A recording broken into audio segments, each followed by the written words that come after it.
I'm going to invite Hala Malamag, President and CEO of the Woodruff Arts Center, to the podium to introduce our speaker.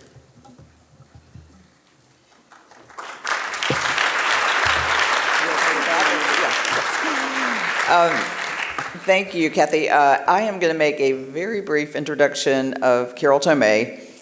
This phrase gets used a lot, but she is truly one who does not need introductions. Kathy and I tried to tell her at the table that this gigantic crowd today is because she's here, so we're very pleased.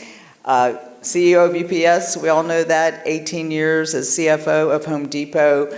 And as Kathy said when she was mentioning Carol, she's also a personal hero of mine and probably a lot of people in this room. And Carol's a tiny bit under the weather today, so I just wanted to put that out there. We're going to take it easy on her. And, and if she doesn't want to answer one of my questions, she can just say pass, okay? So first she's going to give a presentation, and then I'm going to come up and ask a few questions. So Carol?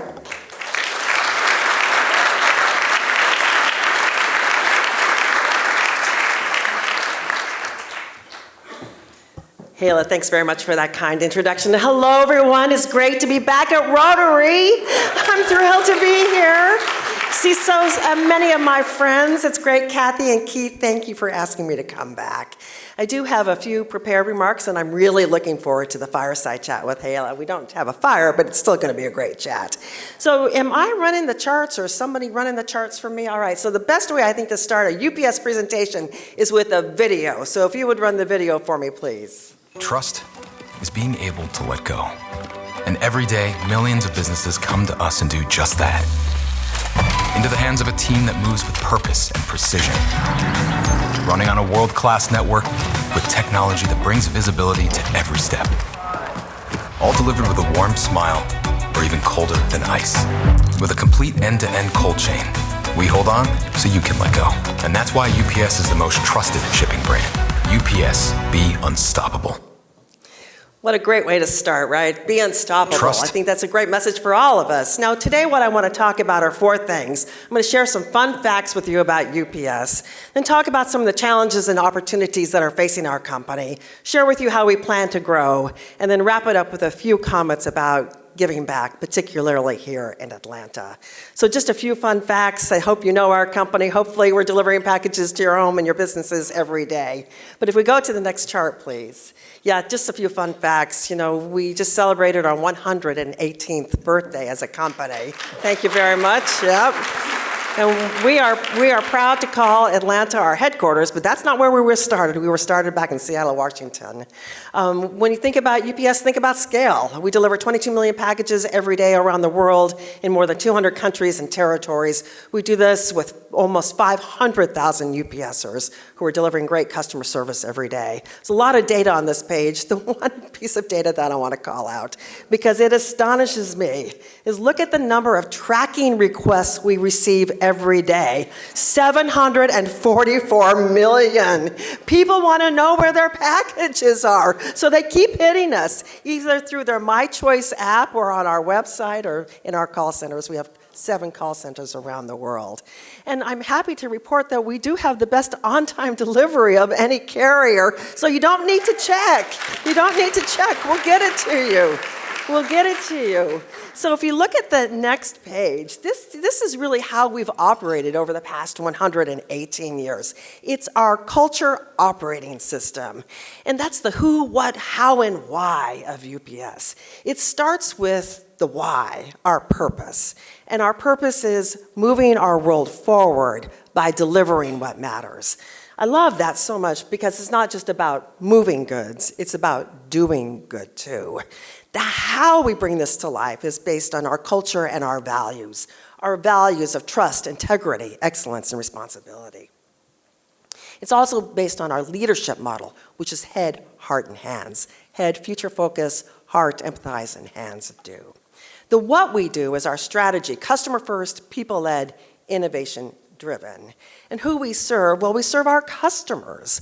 We serve our shareholders. We serve our suppliers. We serve our communities. We serve our people. That's the who, what, how, and why of UPS. And I do believe that's why we've been able to not only survive but thrive over the past 118 years. And when you think about 118 years of a company, we faced world wars, we have faced recession, we have faced depression, we have faced, of course, a global pandemic. We've faced a whole lot as a company.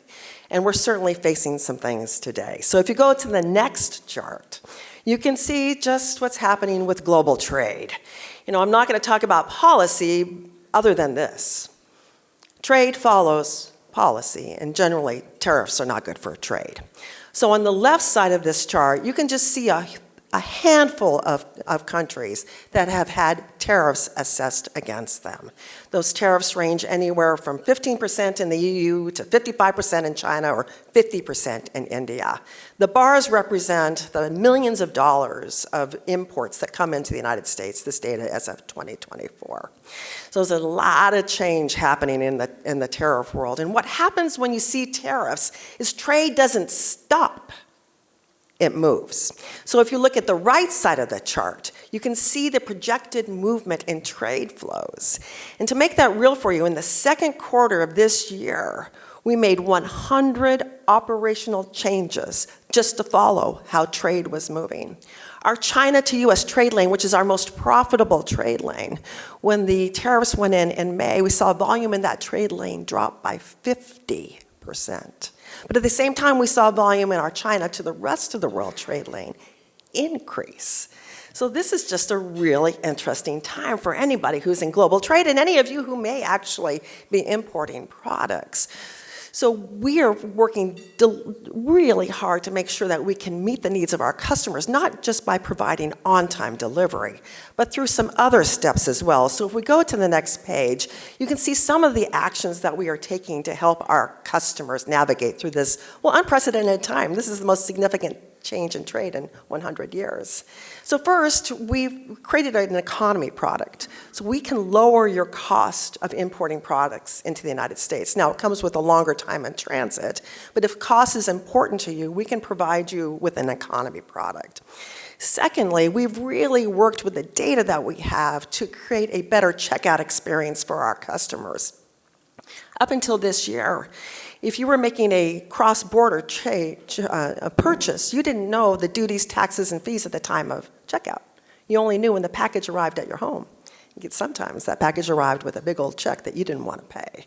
So now, using the data, we created a new product, and we have this live in 43 countries, where we calculate the duties, taxes, and fees at the point of checkout. That makes a much better customer experience. And then we've worked really hard to improve how products cross the border. And I'm glad we got ahead of it, because there are a lot of products crossing the border. And with our brokerage services, we are the largest brokerage company in the world. With our brokerage services, now 90% of all products crossing the border in our network cross without any human intervention. Contrast that to DHL, who actually had to shut down because they couldn't handle the volume. So we've worked really hard to create a better customer experience for us as we chart through this unprecedented time. And it is unprecedented because the tariffs aren't done, are they? We still don't have finality with China, so we'll see where this all goes. But we're focused on making sure that we can operationalize it and that we can take care of our customers. And despite the challenges that are present, because they're present, there's absolutely opportunity as well. So we look at it through the lens of opportunity, because when you think of the largest trade lanes in the world, 89 of them are in Asia. So it's a really opportunity for us to think about how we reconfigure our network to take advantage of where trade will occur. So we're building a brand new air hub in the Philippines. We're expanding our air hub in Hong Kong. We're focused on where the puck is going. Now, here in the United States, we've got some initiatives going on too. You may have read about it. We've been in a relationship, if we go to the next chart, please, we've been in a relationship with Amazon for nearly 20 years. Amazon is our largest customer, but they're not our most profitable customer. In fact, for much of the products that we deliver for Amazon, we lose money on those packages. So when I joined the company back in 2020, I'm like, oh gosh, this is not a very good value proposition to have your largest customer be one where you lose money. So we started gliding down the volume to create capacity in our network for additional packages. And that worked pretty well. Amazon's revenue as a percent of our total revenue was 13.3% in 2020. It dropped to 11.8% in 2024, so that's pretty good. As we got to the end of 2024, we're like, okay, what are we going to do about this Amazon business, though? It's still our largest customer. It's not our most profitable customer. In fact, we're losing money on some of the packages. And the dynamics of the small package industry in the United States have changed. The market is very slow growing. It's very slow growing. So we're like, gosh, if you've got high volume, low value, in a market that's slowing down, we're going to cap our profitability, our ability to grow, if we keep Amazon as our largest customer. So we went to them and said, we want to recut this deal, and they weren't very happy with us about that decision. But we had a really unique opportunity because their contract was coming up for renewal. So I'm like, you're either going to recut the deal or we're going to pull it. So we recut the deal. We did it lane by lane, state by state, and recut the deal. And so now we are in the process of gliding down their volume by 50% by June of 2026. I don't know about you all, but to make a decision to fire your largest customer is one hard decision to make, right? And the market hated it. The market hated it. But the truth is you got to play the long game, and we're playing the long game here at UPS. So thank you. So what does this mean? Well, it actually is going to free up capacity for us to put resources on areas of growth. But we have to reconfigure our network to make this all work. So if you go to the next page, we'll talk about what does network reconfiguration really look like. Well, we have over 1,000 buildings in the United States. We're going to consolidate many of those buildings into larger, highly automated buildings. And when we talk about automation, if you've ever been inside a building that sorts things, you see belts. That's not what I'm talking about. I'm not talking about automated belts. We already have those. I'm talking about end-to-end automation. Think about a dark building. Automated label application, automated sortation, robotic unloading of tractor trailers. That's way cool. So this is all about making the network as efficient as it can be. It's also about taking our network and moving it from a scanning network to a sensing network. Today, we're scanning packages. Tomorrow, well, actually by the end of this year, we're sensing packages. All of our packages have RFID tags on them. And rather than having an individual scan the package to put it into the package car that's coming to your home, the package car scans the package. That's cool, isn't it? It's way cool. Because think about this. Before we put RFID tags in, 1 in every 400 loads into a car was misloaded, which meant it went out for delivery and it couldn't get delivered, so it had to come back to the sort and go through it all again. Now, it's like 1 in 3,000 misloads. It's Six Sigma perfection. This is way cool. And it's all about using the data that we have to make this happen, and using digital twins to make sure it'll work before you put it into production. And just on the data, this might be a fun data point for you. We have 70 petabyte of data in our company. Now you may say, what's that, Carol? The Library of Commerce has 20 petabyte of data. So it puts it into perspective. Now the last thing that we're doing to manage through this glide down is to really rethink many of our processes through what we call Efficiency Reimagined. And I'll just give you one data point. Up until this year, we used to accept checks for payment. When's the last time you wrote a check? Probably been a long time, right? Imagine a company of our size and scale, nearly $100 billion accepting checks for payment. So we're doing a lot on the Efficiency Reimagined side. Why are we doing all this? Because we want to grow. We don't just want to shrink, we want to grow. So we've got 4 pillars of growth. If we can turn to the next page to see what those pillars are. The first is that we want to continue to invest in the growth of small and medium-sized businesses. When I think about our company, now 118 years old, it was started by an entrepreneur. Jim Casey took out a $100 loan when he was 18 years old, and he and a buddy started delivering packages on bicycles. It was started as a small business. We want to continue to grow small and medium-sized businesses and increase the penetration of their business with us. We also want to grow outside the United States. The premium international small package market is $99 billion addressable market. Plenty of room for us to grow. So we're leaning into growth outside the United States. We're leaning into complex healthcare logistics. It's really complicated. It requires capabilities that are specialized, like cryopreservation capabilities. That's negative 196 degrees Celsius. I don't really know what that is, but it's damn cold. But you need it, right? You need it to deliver biopharmaceuticals, and that's what we are doing. That's what we're doing. So the complex healthcare logistics opportunity is $82 billion.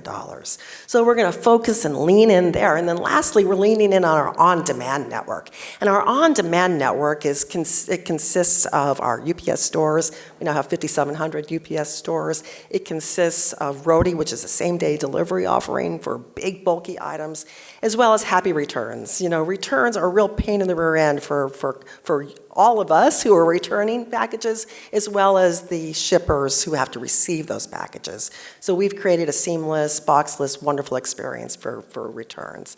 So we're really focused on growth. It's an interesting time because we got to transition through it, but we're playing the long game and we got lots of growth ahead of us. Now, why do we want to grow? Because we want to give back to our communities. So if we look at the last chart here, this is just a snapshot of giving back here in Atlanta. And Haley, we should have had Woodruff on the chart, of course. But as you can see, we just listed a few of the organizations that the UPS Foundation supports here in Atlanta.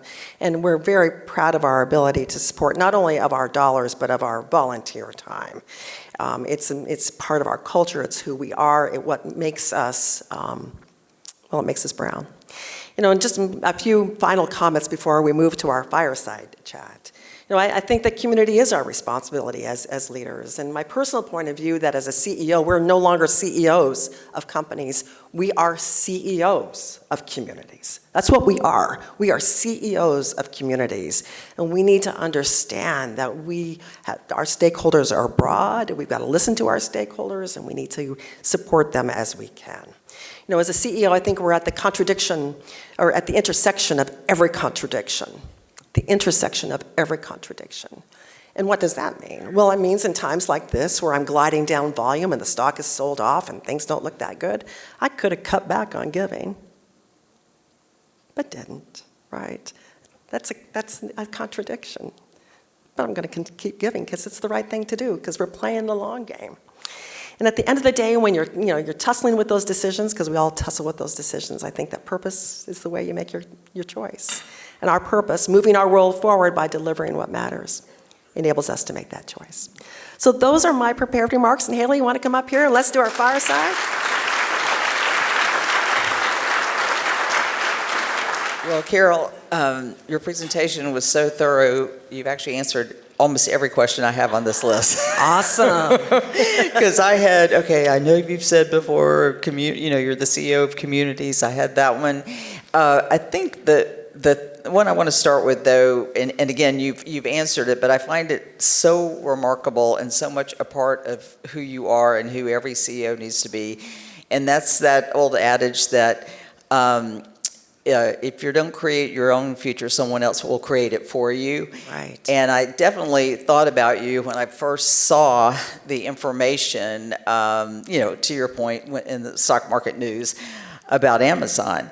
And you would have thought, listening to them, that it was just like, oh my God, Amazon is going to start delivering all their own packages. What is UPS going to do? And then when you describe it, it's like, okay, yeah, we're going to transform our business. We're going to go to them. We're going to make a bold move and be done with it. So anything else you want to say about that? Because that was pretty blow away. Well, I think the best way to protect your future is to create it. And we are creating our future. Can you imagine if Amazon had come to us and said, we're done with you? I wouldn't have liked that. I'm in charge of our destination here. And the thing about Amazon, they're an amazing company, of course. Great respect for them. In fact, I'm heading out to Seattle at the end of the month to visit with Andy Jassy for a bit. Part of their business with us is really good. So returns, as an example, it's really good. They don't have a reverse network. They have a one-way network. So we can be their return partner, and we're happy to be their return partner. The thing you need to think about Amazon is this. They are a vertically integrated retailer.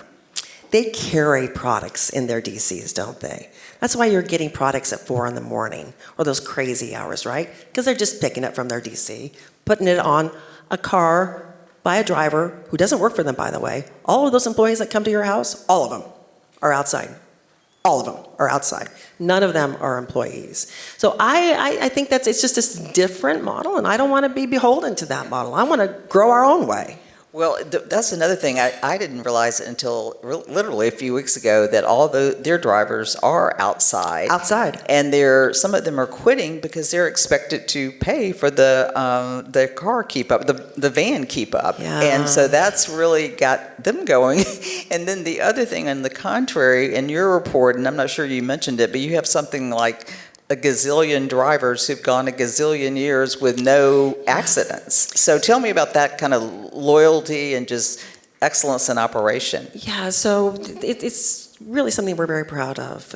We have very seasoned UPSers working for us who are trained on the methods to drive productivity and efficiency, but also great customer experience. So you're not going to see a UPS package car in your driveway. You're going to see them on the street, right?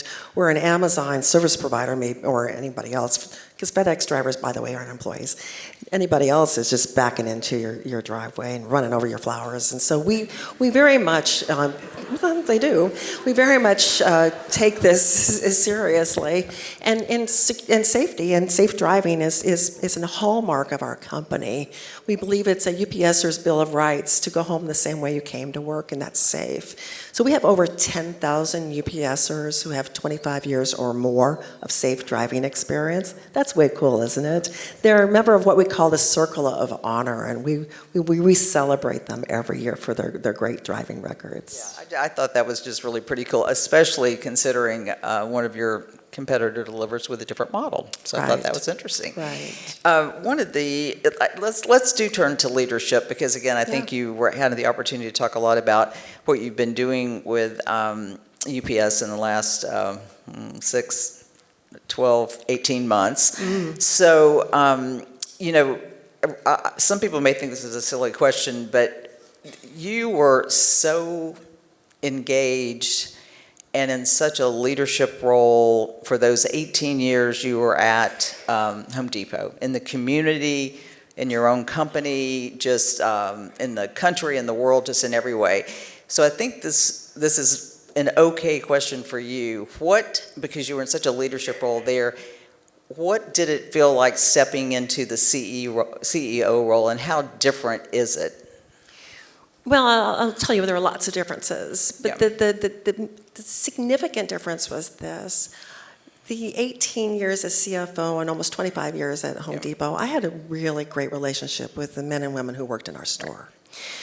Really great relationship. I would put on an apron, I'd work in a store, and it was, belly-to-belly connectivity. And I thought going into UPS, and I had been on the board for a long time, so I knew the company. I thought, well, going into UPS, the workforce is in some ways the same. These are hourly workers. Many of them don't have college degrees. Many of them have, kind of had a hard time in their life. It's going to be okay, because I got it, right? I got it. Hey, folks, it wasn't okay. It just wasn't okay. And the reason why is the majority of our UPSers are employed by some sort of a collective bargaining agreement. The people are awesome, but union leadership can actually make it not okay, because management is viewed as, we're rich, fat cats that don't care about people.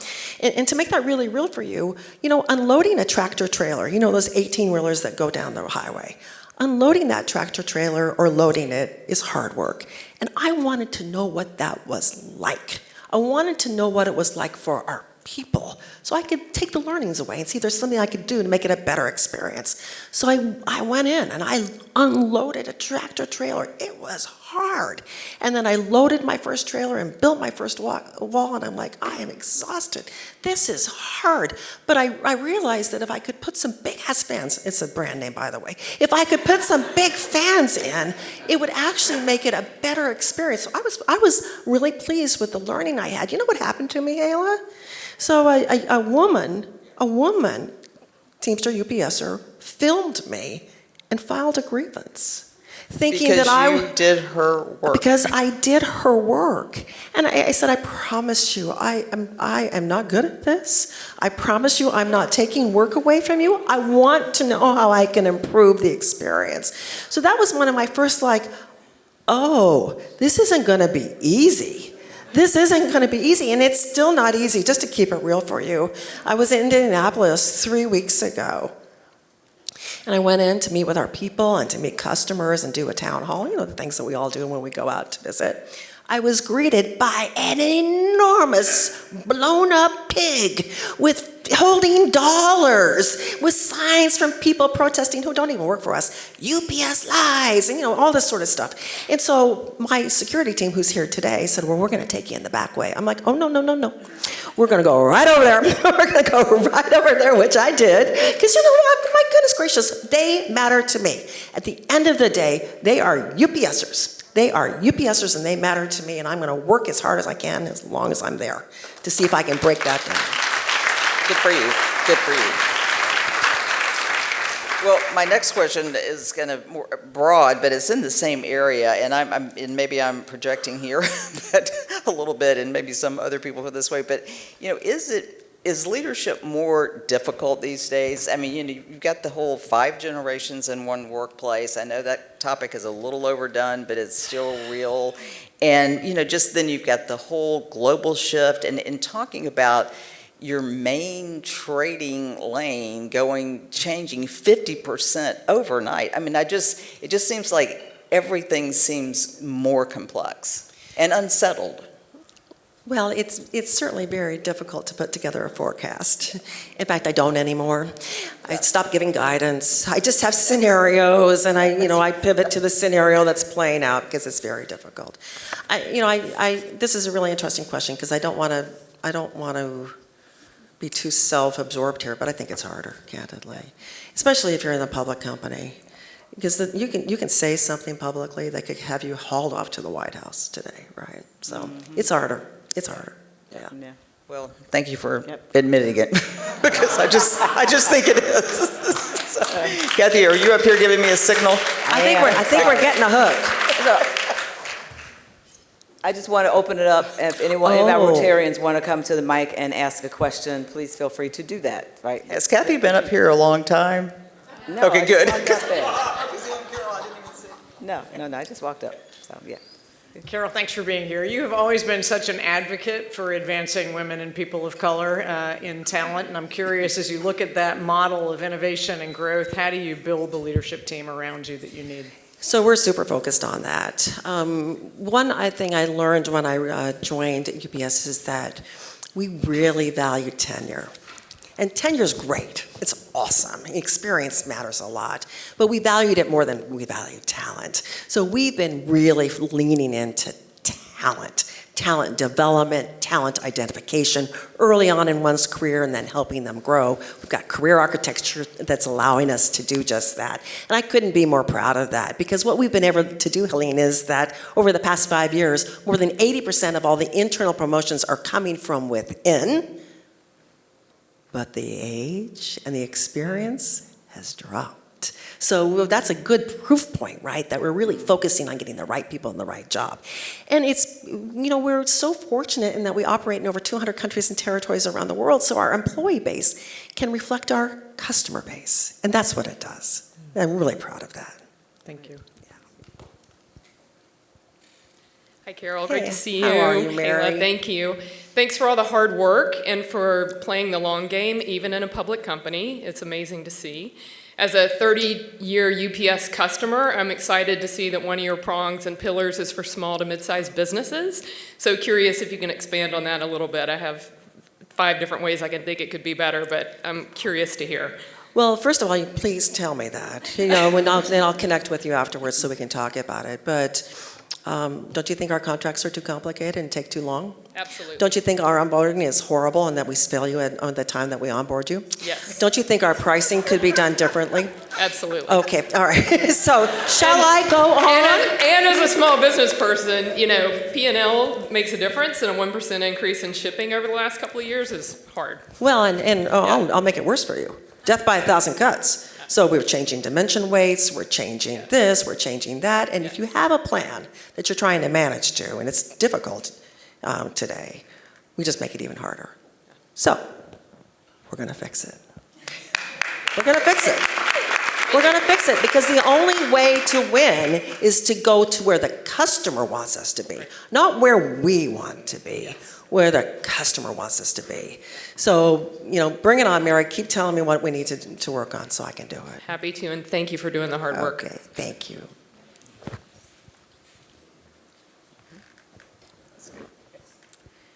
Lee Zach from Agnes Scott College. Thanks so much for everything you do. You're such a tremendous role model to so many of our students and women in the community. Also, the foundation has been so generous. My question is, what can we do for you, especially in higher education?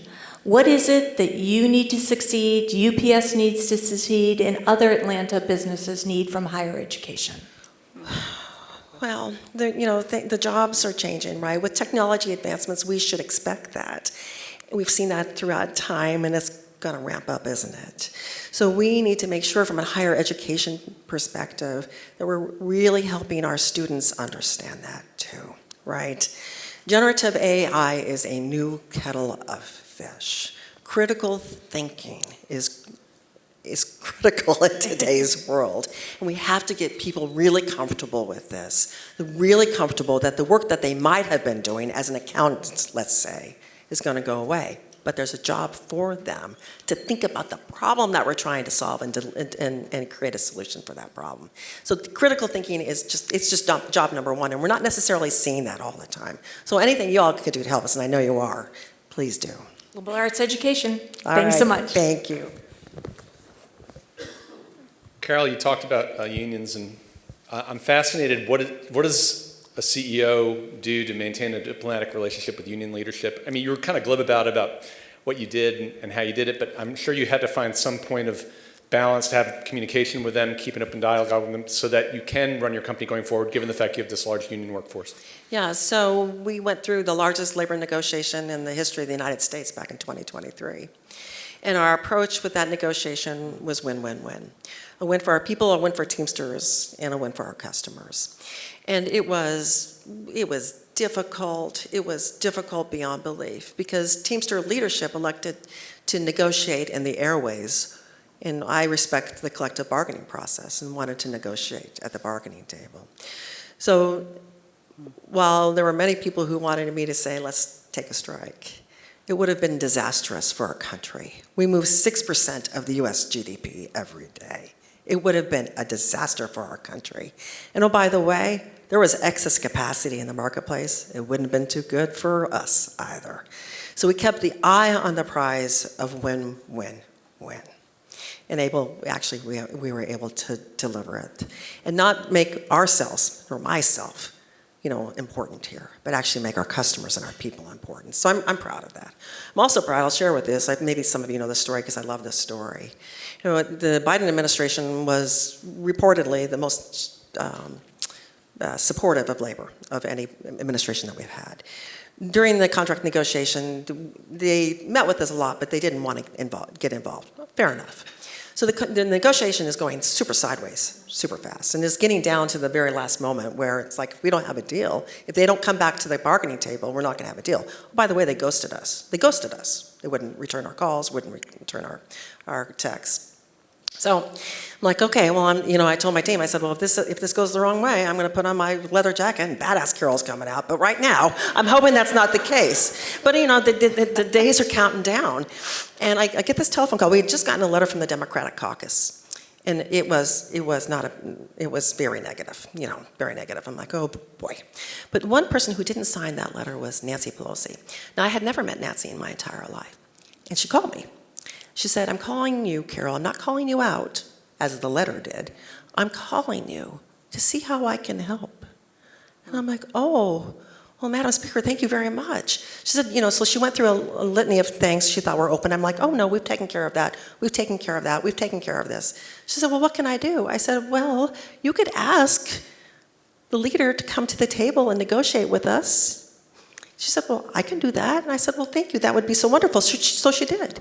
She left my conversation. She picked up the phone. She calls John O'Brien, who's the leader of the Teamsters. Then she calls me back and said, if you call him, he'll come back to the table, which I did, and he did. And we got the deal done. And the first person to call me when we had the handshake? Nancy Pelosi. How cool is that, right? I mean, it's right.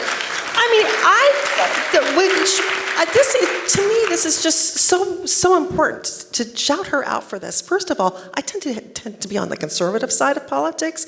The fact that she said, I don't care, I want to help you get to a right answer here. I'm like, this was just so wonderful. Just anybody up there doing anything. Anything. And so sadly, she's now retired, but if we could have, maybe I shouldn't go out on a limb, but I'm going to, gosh, just a few more people like that. Imagine what could get done in our country. It gives you goosebumps, right? It does, yeah. So Carol, thank you so much for being here. You are a role model in so many ways, and I love CEO of the community. So thank you very much for being here with us today. Okay.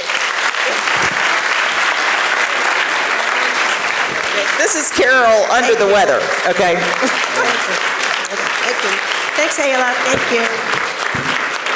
So please join us next week, where our speaker will be Griffith Lynch, the President and CEO of the Georgia Ports Authority. On September 22nd, we have Ryan Marshall, the CEO of Pulte Group, who is the third largest home builder, and then Clyde Higgs from the Beltline. We are adjourned.